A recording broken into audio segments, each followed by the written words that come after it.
kwenye tanzia nyingine, mtazamaji, ni kwamba mhubiri mwenye utata mchungaji Gilbert Deya amefariki dunia katika ajali mbaya barabarani katika eneo la Namba Kapio, ikiwa ni barabara ya Kisumu kwenda Bondo. Deya aliyewahi kujipatia umaarufu kwa madai ya kuwasaidia wanawake kupata watoto wa miujiza, pia alikuwa katika jicho la sheria kwa madai ya ulaghai wa usafirishaji haramu wa watoto.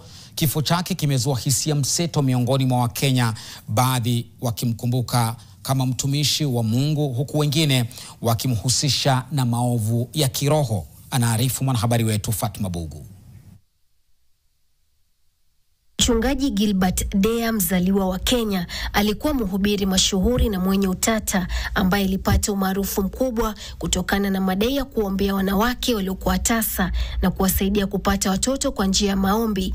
Alianzisha huduma yake ya Gilbert Deya Ministries jijini Nairobi kabla ya kuhamia Uingereza mwishoni wa miaka ya 90, ambako aliendelea na huduma hiyo kwa njia ya televisheni. Hata hivyo, mafanikio yake yaligubikwa na kashfa nzito. Mahakama Kuu ya Uingereza iligundua kuwa watoto waliodaiwa kuwa miujiza walikuwa wametekwa na kuibiwa kutoka kwa wazazi halali. Mmoja wa washirika wao alikiri hadharani kuwa miujiza hiyo ya mimba ilikuwa mtego wa uongo wa kidini. Deya alikamatwa Uingereza mwaka 2013 kwa makosa ya unyanyasaji wa kingono ambayo baadaye aliondolewa hatiani. Alipambana kwa muda mrefu na juhudi za kumrejesha Kenya kwa mashtaka ya ulaghai na usafirishaji haramu wa watoto. Alirejeshwa Kenya mwaka 2017 baada ya kushindwa kukata rufaa zaidi. Katika kesi yake ya Kenya, alishtakiwa kwa usafirishaji wa watoto, lakini mnamo Juni mwaka 2023 alipatikana hana hatia kutokana na ushahidi usiotosha.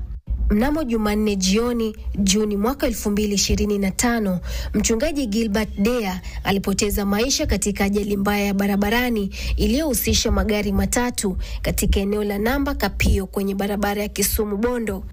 Gari aina ya Toyota Noah alilokuwa akiendesha lilipoteza mwelekeo na kugongana uso kwa uso na magari mengine, ikiwemo basi la Chuo Kikuu cha Moi na gari la serikali ya kaunti ya Siaya. Kwa mujibu wa afisa wa trafiki mkoa wa Nyanza, Peter Maina, ajali hiyo ilisababisha majeruhi kadhaa miongoni mwa wanafunzi 15 wa Chuo Kikuu cha Moi waliokuwa kwenye ziara ya kitaaluma.